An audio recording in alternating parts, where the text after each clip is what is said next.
Welcome, everyone, to the Scrumptious Sandwich Show. I am your host, Andrew Brown, and I would like to welcome you here today on this culinary journey around the world where we're presenting delicious sandwiches for your viewing enjoyment, and maybe you'll learn a few things about the history behind them. If this is your first time visiting us today, please make sure subscribe to the channel, hit that notification bell so you know when we'll go live with videos in the future, and please engage with our posts here and on our social media account. That is absolutely we want engagement and feedback from you.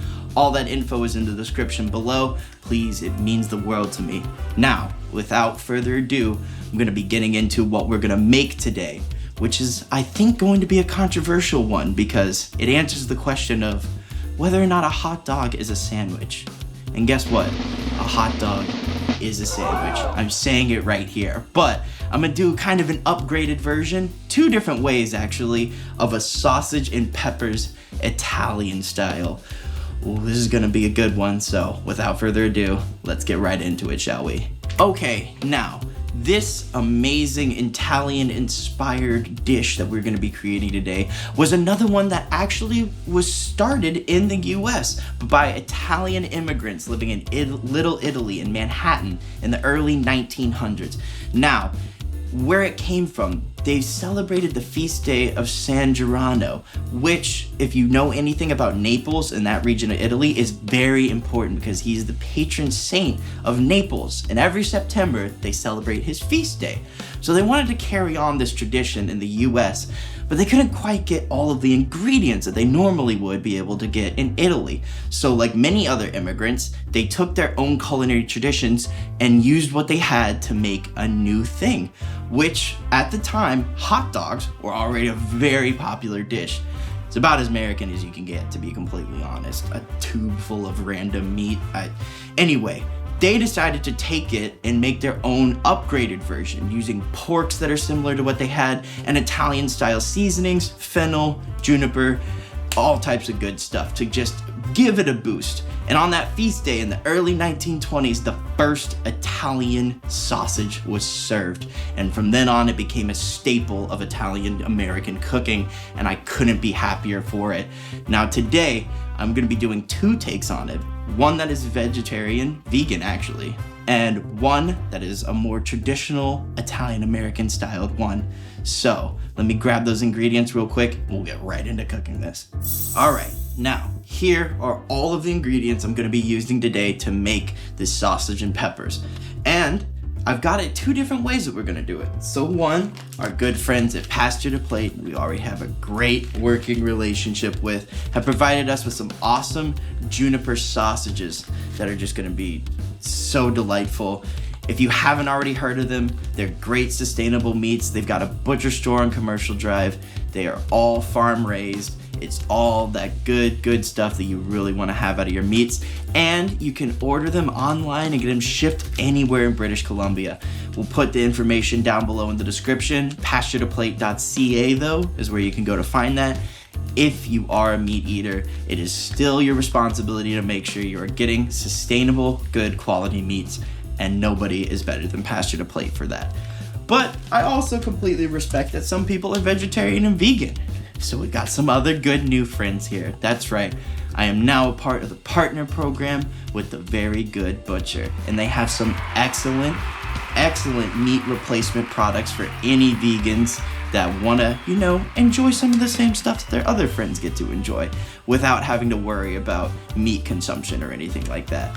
We'll also have a link down below in the description for this. As I am a part of their partner program, it only benefits the show. If you think you're gonna buy this, please buy it through my link. It'll help benefit us, and I would really appreciate that. We'll have it down in the description again below. And they ship to anywhere in Canada, the US, and the UK. So they are very far reaching. If you want some good, high quality vegan meat substitutes, you can't go better than them. Come on, they were on Dragon's Den. Like, what more do you need to hear? Seriously. So, other than that, it's gonna be a pretty quick one. You just gotta take it low and slow and believe in yourself. I'm gonna cut up these peppers and this onion real quick, throw it on our skillet, start getting it going, and then brown up our sausages, and we should be good to go. So without further ado, I'm gonna get right into that. All right, now I've got all of my vegetables all chopped up here. I got my onions. I got bell peppers of 3 different colors, mostly just because I like to have a good color variety. It makes the dish, kind of pop at the end. But over here also in my skillet, I have some butter that I've started melting. You want to keep your skillet on a very, very low temperature for this, because the way that we're going to cook these peppers is long and slow. Just because if you do it any quicker, it's not going to caramelize properly, you're not going to get those good sugars, and it's not going to taste the way you want it to. And also because I'm using butter, it'll burn very quickly if you try and go with a high heat. So make sure you don't go with a high heat, and you just have a good 30-45 minutes that you can set aside to be able to do this properly. But again, it's not necessarily a hard thing. You just have to have patience. So all I'm gonna do with my butter and my vegetables, start throwing them in, getting them layered in here. And then you just take it, once they're all in here, toss them with the butter and just let them sit and cook. Make sure, again, you move it around, make sure no one gets burnt or anything like that. But other than that, just take your time and wait till it gets to that good browning phase, and then the next step will start. So I'll see you back then. All right, now we're back. It's been about 45 minutes to an hour that I've been cooking them. As you can see, these have cooked down a great amount. It got a lot of that water out of it, and they're starting to caramelize. So I'm gonna start cooking my sausages. And one other important thing, when the onions first start getting translucent when you're cooking them, that's the perfect time to salt them, because it's gonna drag all that extra moisture right out of them and help them cook down even more. But what I like to do when I cook my sausage and peppers is just take it, because the good thing about a skillet is the whole thing will be hot, not just the part that's touching it. So this whole rim all around will hold heat. So we can take our peppers and our onions, just kind of clear out the little center section here that they can reside in. And that'll hold the heat and keep cooking them while we go to cook our sausages. So I'm gonna turn the heat back up to about a medium. And then I'm gonna cook our vegan sausages first. Make sure we don't get any cross-contamination or nothing here. So we'll cook those each about probably 6 to 7 minutes until they start browning on the outside and getting that good consistency that we want out of them. So I'll check back with you when that happens. Okay, now, as you can see, we're starting to get some good cooking strips on here, and I rotated each side on my vegan sausages. So now that they're good to go, I'm gonna go ahead, look at that, and pull them right off. Throw them over here. And now I'm gonna take some of my delicious pasture-to-plate sausages and throw them on. One other good tip to know is that if you poke little holes in your sausages on all your sides, it helps cook it faster and more thoroughly through. So you don't get that burnt outer edge, but not good and cooked all the way through on the inside. Just a little helpful tip for y'all at home. But I'm gonna go ahead and throw this right on in there and cook these again for about the same amount of time. Then after that, we're gonna try out these bad boys. So stick around. All right, now we got our sausage here all cooked up, and I think they're ready to go. I'm gonna pull one real quick and give it a real quick test just to make sure. Not quite. Gotta go back to the drawing board. Part of the cooking experience. All right, so we had a little bit of chaos there, but it's all good. Everything turned out fine. We've got our sausage now, we've got our vegan sausage now, and our peppers are over here, so we're gonna jump right into my favorite part of the show. That's right, assembling the sandwiches. This one isn't gonna be too big of a hazard or anything. All you gotta do, take a nice bun, open it up, plop your sausage in, or if you so choose, plop your vegan sausage in. Grab you some of your freshly, cooked and caramelized peppers and onions, and generously just top it right off there. I'm getting the salivating mouth right now. Oh, one more tip.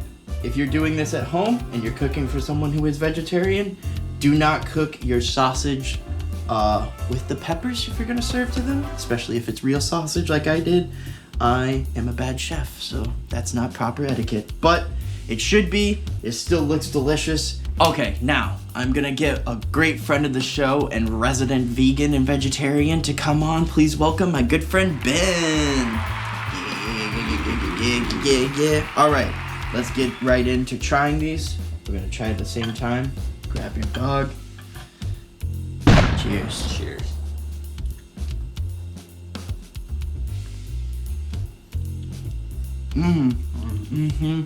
The caramelized onions and peppers. So I'm talking with my mouth full. The caramelized onions and peppers are absolutely just perfect on this. Vegan sausages turned out great. It's amazing. It's perfect. That's what we like to hear.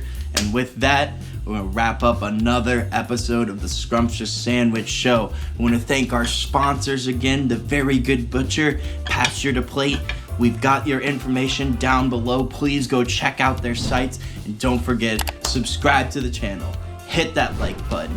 Comment below. Hit the notification bell. And follow us on all social medias, which is all below. Please, we need your engagement. We want to know what you want to see from us in the future.